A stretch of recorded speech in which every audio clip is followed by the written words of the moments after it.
அட பாவி பயலே, உன்னையா இவ்வளோ நாள் நம்பிட்டு இருந்தேன் அப்படின்னு யோசிச்சிருக்கீங்களா? அப்படின்னு இந்த கதை உங்களுக்காக தான். அப்படியே அந்த லைக் பட்டனையும் லைட் அப்படி தட்டியிருக்கு. காட்டில் ஒரு சிங்கம் ஒரு மனுஷனை வேகமாக துரத்திட்டு வருது.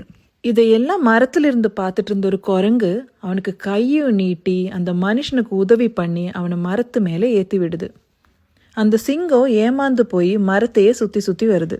இப்போ அந்த குரங்கு மரத்தில் இருக்கிற ஒரு பழத்தை கொடுத்து அந்த மனுஷனோட பசியும் ஆத்துது. உயிர் பிச்சை கொடுத்தது மட்டும் இல்லாமல் தான் பசியும் ஆத்தின அந்த குரங்குக்கு நன்றி சொல்லிகிட்டே இருந்தாவன். குரங்கு அதெல்லாம் பெருசாக எடுத்துக்காம சிங்கம் கொஞ்சம் நேரத்தில் போயிடும், அதுக்கப்புறம் நீ பார்த்து பத்திரமா கிளம்பிக்கோன்னு சொல்லி ஒரு கிளையில சாஞ்சு படுத்துக்கிச்சு அந்த குரங்கு. இப்போ அந்த சிங்கம் அந்த மனுஷனை பார்த்து, எனக்கு ரொம்ப பசிக்குது, பேசாம நீ அந்த குரங்கை தள்ளி விட்டு நான் அதை சாப்பிட்டுட்டு கிளம்பிடுறேன், உன்னை எதுவும் பண்ண மாட்டேன்னு சொல்லிச்சான். அவனும் சரின்னு தூங்கிட்டு இருந்த அந்த குரங்கை தூக்கி கீழே போட்டுறான்.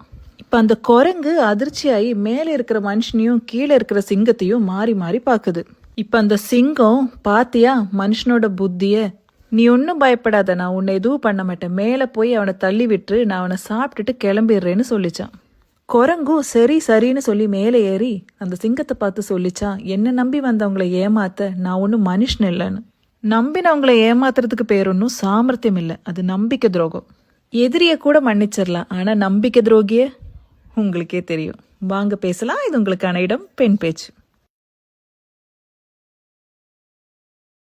Download ShareChat.